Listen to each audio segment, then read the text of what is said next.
நாம இன்னைக்கு கிறிஸ்மஸ் ஸ்பெஷலான ரிச் ப்ளம் கேக் தான் செய்ய போகிறோம். இதில் ஆல்கஹால் எதுவுமே சேர்க்காம ஓவன் குக்கர் ரெண்டுலேயுமே எப்படி செய்கிறதுன்னு இந்த வீடியோட பார்க்கலாம். ப்ளம் கேக் செய்கிறதுக்கு ட்ரை ஃப்ரூட்ஸ் சோக் பண்ணிக்கலாம். அதுக்கு ஒரு பவுலில் 1/4 கப் டியூட்டி ஃப்ரூட்டி, 1/4 கப் சின்னதாக கட் பண்ண செரி, 1/4 கப் 2 கட் பண்ண கருப்பு திராட்சை, 1/4 கப் 2 கட் பண்ண உலர் திராட்சை,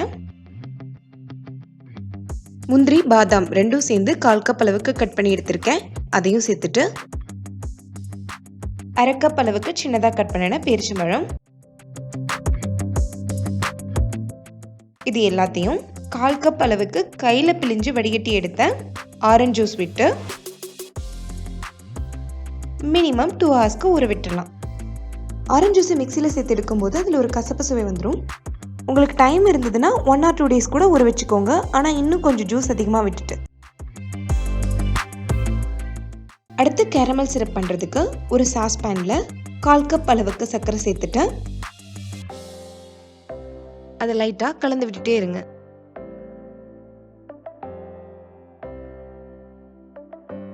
சர்க்கரை நல்லா கரைய ஆரம்பிச்சதும் அதை அடிப்பிடிக்காத மாதிரி பார்த்துக்கோங்க.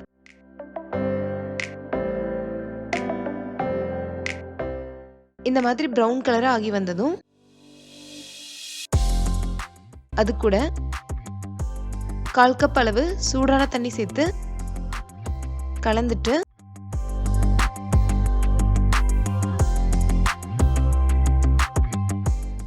நல்லா கொதிக்க விட்டுருங்க. அவ்வளவுதான், கேரமல் சிரப் ரெடி. அடுப்பு ஆஃப் பண்ணிடலாம். இது நல்லா ஆறட்டும். அடுத்து ஒரு 6 inch பேக்கிங் டின்னை சுற்றியும் எண்ணெய் வச்சு கிரீஸ் பண்ணிட்டு பட்டர் ஷீட் போட்டு வச்சிடலாம். ப்ளம் கேக் செய்கிறதுக்கு சைட்லையும் இந்த மாதிரி சுற்றியும் பட்டர் ஷீட் போட்டுக்கோங்க. ஏன்னா கேக் சில சமயம் டின்லேருந்து எடுக்கும்போது உடஞ்சி போயிடும். அடுத்து ஒரு மிக்சி ஜாரில் ஒரு பெரிய சைஸ் பட்டை, 2 கிராம்பு, 1/4 பீஸ் ஜாதிக்காய், 2 ஏலக்காய், கூடவே 3/4 கப் சர்க்கரை,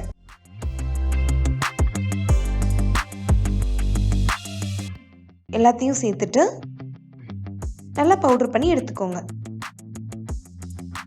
நம்ம சோக் பண்ணி வச்சிருக்கிற ட்ரை ஃப்ரூட்ஸில் எந்த ஜூஸும் இல்லை. ஒருவேளை உங்களுக்கு ஜூஸ் இருந்துச்சுன்னா அதை வடிகட்டிட்டு 2 டேபிள் ஸ்பூன் மைதா சேர்த்து கலந்து எடுத்துக்கோங்க.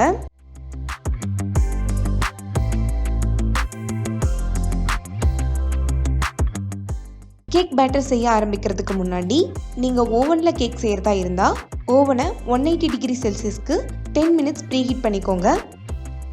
அதே மாதிரி நீங்கள் குக்கரில் கேக் பண்ணுறதா இருந்தால் அடுப்பை சிம்மில் வச்சு குக்கரில் உப்பு மணல் எதுவுமே சேர்க்காம ஒரு உயரமான ஸ்டாண்டு வச்சு தட்டு போட்டு மூடி 10 நிமிஷத்துக்கு ப்ரீஹீட் பண்ணிக்கோங்க. ஒரு மிக்சிங் பவுலில் 3 முட்டை உடைச்சி எடுத்துக்கலாம்.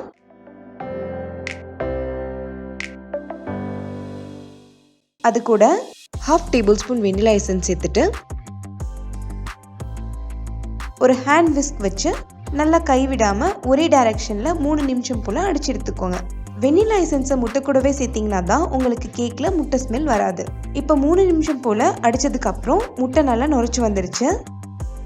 இது கூட நம்ம அரைச்சி வச்சிருக்கிற சர்க்கரையை சேர்த்து ஒரு 2 நிமிஷம் போல் திரும்ப அடிச்சு எடுத்துக்கோங்க. இது கூட 1/4 கப் அளவுக்கு எண்ணெய் சேர்த்துட்டு திரும்ப ஒரு 30 செகண்டுக்கு எண்ணெய் நல்லா சமமாக எல்லா பக்கமும் ஸ்ப்ரெட் ஆகிற மாதிரி திரும்ப அடிச்சு எடுத்துக்கோங்க. அடுத்து ஒரு ஜல்லடையில் 1 கப் மைதா, கூடவே 1 teaspoon baking powder, 1/4 teaspoon baking soda, கலருக்காக 1 டீஸ்பூன் கொக்கோ பவுடர் எல்லாத்தையும் சலிச்சு சேர்த்துட்டு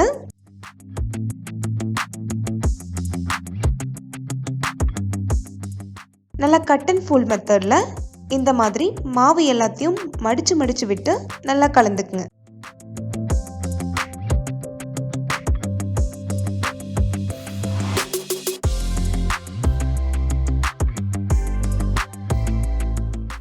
அடுத்து இது கூட நம்ம ஆல்ரெடி ரெடி பண்ணி வச்சிருக்கிற கேரமல் சிரப்ல இருந்து 1 டேபிள் ஸ்பூன் ஆட் பண்ணிக்கலாம். கூடவே ஆல்ரெடி டெஸ்ட் பண்ணி வச்சிருக்கிற ட்ரை ஃப்ரூட்ஸையும் சேர்த்துட்டு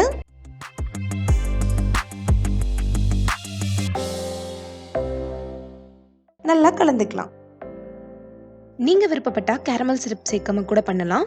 கேரமல் சிரப் சேர்க்கலனா நம்ம மாவு சலிக்கும் போது 1 டீஸ்பூன் அளவுக்கு கொக்கோ பவுடர் சேர்த்தோம்ல, அதுக்கு பதிலாக 1 டேபிள் ஸ்பூன் அளவுக்கு சேர்த்துக்கோங்க. அப்பவும் கேக் நல்லா டேஸ்டாக தான் இருக்கும். நம்ம கேக் பேட்டர் ரெடி ஆயிடுச்சு. இதை கேக் டின்ல சேர்த்துடலாம். பேட்டர் இந்த அளவுக்கு திக்காக இருக்கிற மாதிரி பார்த்துக்கோங்க. பேட்டர் ரொம்ப லூஸாக இருந்தாலும் பேக் பண்ணும்போது நட்ஸ் எல்லாம் கேக்கில் சென்டரில் நிற்காம பாட்டமில் செட்டில் ஆயிடும்.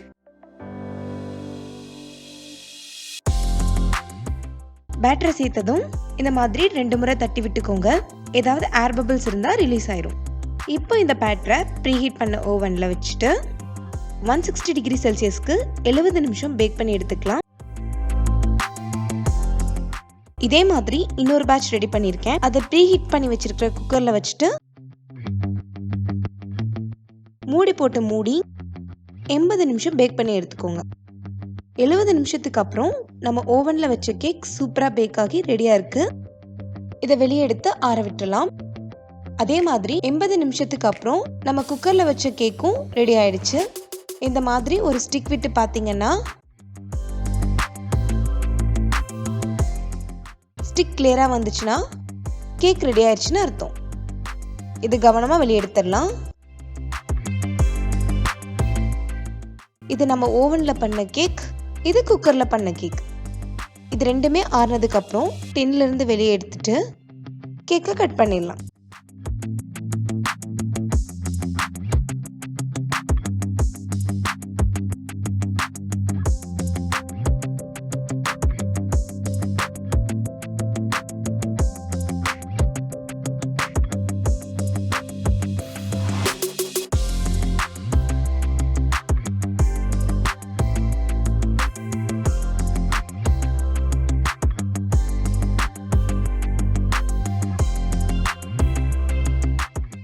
நீங்களும் இந்த கிறிஸ்மஸ் அண்ட் நியூ இயர்க்கு நம்ம பண்ண ஃப்ரூட் கேக்கை வீட்டில் ட்ரை பண்ணி பார்த்துட்டு எப்படி இருந்ததுன்னு கமெண்ட் செக்ஷனில் சொல்லுங்கள்.